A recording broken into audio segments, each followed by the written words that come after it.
자, 지구촌 뉴스 윤현아 리포터, 안녕하세요. 네, 안녕하세요. 예.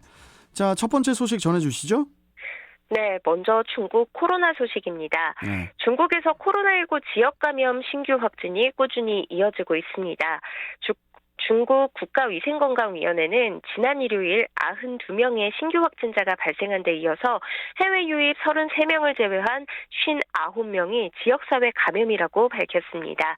이에 따라 베이징시는 세계구에서 영화관 상영을 중단했고 닝샤와 헤이롱장성 일부 지역은 등교를 잠정 중단하는 등 동계올림픽을 3개월여 앞둔 중국이 코로나 재확산을 막기 위해서 고강도 통제를 이어가고 있습니다. 네. 확진자 1명이 다녀간 상하이 디즈니랜드에서는 3만 명이 넘는 관람객들을 가두고 검사를 벌이기도 했는데요.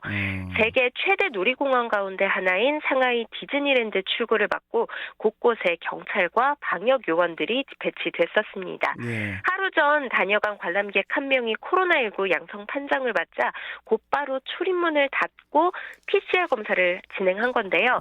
현장에 있던 관람객은 3만 3천여 명이었고 밤늦게까지 검사를 받은 뒤에야 집에 갈 수 있었습니다. 예. 베이징에선 학교 두 곳이 갑자기 봉쇄가 됐는데 확진자와 관련이 있다는 소식에 학생들은 교실 바닥에서 밤을 보내면서 검사를 받았습니다. 중국에서는 지난달 단체 여행객들을 중심으로 감염이 재확산하면서 500여 명의 확진자가 발생을 했는데요. 헤이롱장성 등 이렇게 일부 지역은 학생 등교를 중단했고 다른 지역으로 이동까지 금지를 했습니다. 동계올림픽을 석 달 앞둔 베이징은 매일 새 방역 대책을 내놓는 등 코로나19에 강하게 대처하면서 재확산을 막기 위해서 열을 올리고 있는데요. 방역 당국은 주민들에게 추가 접종, 부스터샷을 독려하면서 배달원을 비롯한 서비스업 종사자들은 2주마다 PCR 검사를 받으라고 지시를 했습니다. 또 중국은 또 해외 유입 차단을 위해서 국제항공편을 더 줄이면서 제로 코로나 정책에 변화가 없음을 분명히 했습니다. 이렇게 중국이 강력한 코로나 통제를 고수하는 이유는 동계올림픽의 성공 개최뿐 아니라 체제의 우월함을 보이기 위한 것이라고 외신들은 분석하고 있습니다. 예, 뭐 우월한 것도 뭐 좋고 뭐 다 좋은데 이 동계올림픽 앞두고 이러니까 더 걱정이 큽니다. 예. 네. 자, 다음은 코로나 백신 관련 소식이네요. 네, 미국 보건당국이 5살에서 11살 사이 어린이들에게 화이자사의 코로나19 백신을 맞춰도 좋다고 권고를 했습니다. 최종 결정에 앞서서 외부 전문가들로 구성된 접종 자문위는 표결에서 14대 0으로 접종을 지지했습니다. 이제 접종이 즉시 가능해졌는데 부모들의 호응도가 그다지 높지 않아서 백신 접종률을 끌어올리는 데에 얼마나 효과가 있을지가 관건입니다. 어린이들에게 코로나 백신을 맞췄을 때 나타날 수 있는 심근염에 대한 논의가 전문가들 사이에서 이뤄졌는데요. 전문가들은 5살에서 11살 인구 2,800만 명 중 지난 1년 반 동안 190만 명이 코로나19에 감염이 됐고 94명이 사망했다는 점을 강조하면서 접종의 이익이 더 클 것이라고 의견을 모았습니다. 하지만 백신을 맞은 부모들 사이에서도 부작용 우려 탓에 아이들 접종에는 유보적인 경우가 많은데요. 미국 내 여론조사에서는 당장 어린 자녀에게 맞히겠다는 응답이 30% 아래입니다. 참고로 12살에서 15살 사이의 접종률 역시 47%에 그치고 있어서 미국인 전체 코로나 백신 접종률인 58%보다는 저조한 상태입니다. 그렇군요. 자, 다음은 코로나에 이어서 댕기열과 관련된 소식이군요. 네, 인도 수도 뉴델리에서 최근 댕기열 환자가 폭증해 보건당국이 비상에 걸렸습니다. 이 PTI 통신 등 인도 언론은 보건당국 통계를 인용해서 뉴델리에서 지난 10월에만 1,196명의 댕기열 환자가 발생했다고 보도를 했는데요. 이는 지난해 같은 달보다 3배 넘게 늘어난 수치입니다. 참고로 뉴델리의 월 댕기열 환자 수가 2,000명 수준에 이른 것은 2017년 10월 이후 4년 만에 처음입니다. 특히 올해 9월과 지난해 10월의 뉴델리 댕기열 환자 수는 각각 217명과 346명이었던 걸 고려하면 큰 폭으로 증가했다는 걸 알 수 있습니다. 이렇게 환자가 늘어나면서 사망자까지 이어지고 있는데요. 뉴델리에서는 10월 한 달 동안 6명이 사망을 했습니다. 참고로 지난해 댕기열 사망자는 1명에 불과했습니다. 이렇게 계속되자 당국이 비상 대응에 나섰는데요. 도시 곳곳에 방역 활동을 강화했고 민간 병원의 코로나19 환자용 병상 일부도 댕기열 환자 치료에 투입을 하고 있습니다. 댕기열은 댕기 바이러스가 사람에게 감염돼 생기는 병으로 댕기 바이러스를 갖고 있는 모기가 사람을 무는 과정에서 전파가 되는데요.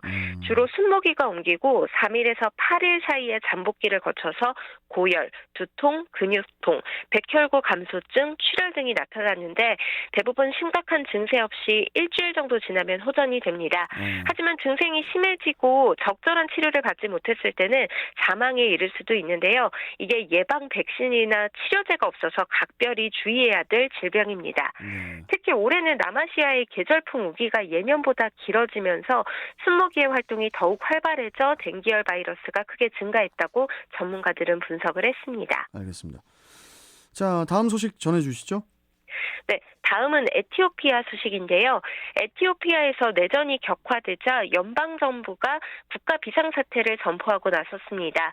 AP, AFP, 로이터 통신 등에 따르면 에티오피아 강요회의는 어제인 3일 반군 티그라이 인민해방전선, 즉 TPLF와 그 동맹군이 국가 존립에 중대하고 긴박한 위험을 가하고 있다면서 국가 비상사태를 선언을 했습니다. 네. 최근 정부와 TPLF 간의 내전이 격화하고 반군 측이 수도 아디스아바바로의 진격을 검토한다는 주장이 나온 데 따른 것인데요. 이 조치는 즉각 발효돼 6개월간 지속됩니다. 이를 통해 정부는 통행 금지령을 내리고 시민들에게 군사훈련을 명령할 수 있고요. 테러 단체와의 연관성이 의심되는 사람을 구금할 수도 있습니다. 또 당국은 주민들에게 총기 소지자는 즉시 신고하고 방역태세를 갖출 것을 명령했습니다.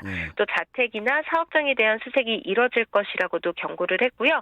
TPLF는 최근 수도로 이어지는 핵심 도시인 대시와 콤볼차 지역을 점령하면서 수도까지 진격할 것을 검토하고 있습니다.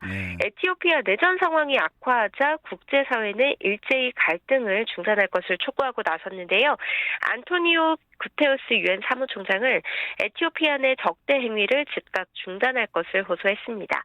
스테판 두자릭 대변인을 통해서 발표됐는데요. 사무총장은 폭력 사태 고조와 국가 비상사태 선포에 매우 우려스럽다고 말했다면서 적대 행위를 즉각 중단하고 긴급 지원 조달을 위한 제한 없는 인도주의적 접근 허용, 또 사태 해결을 위한 국가 차원의 포괄적 대화, 에티오피아 내 평화와 안정을 위한 토대 구축 등을 촉구했다고 발표를 했습니다. 네. 자, 마지막 소식 뭡니까? 네, 미국 전기자동차 업체 테슬라가 탑재된 소프트웨어 결함으로 12,000대를 리콜 중이라고 로이터 통신 등이 현지 시간으로 2일 보도를 했습니다.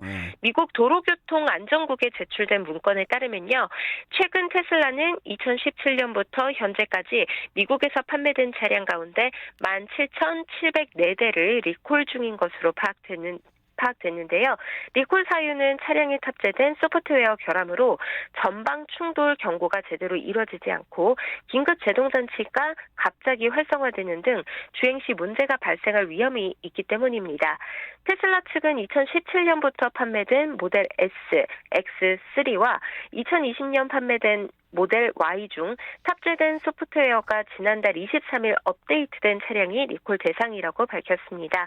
도로교통안전국은 현재 테슬라 자율주행 보조 기능과 연관된 12건의 충돌 사고를 조사하고 있습니다. 알겠습니다. 자, 지구촌 뉴스 윤현아 리포터와 함께했습니다. 오늘 말씀 잘 들었습니다. 고맙습니다. 네, 감사합니다. 네. 자, 이제 통신원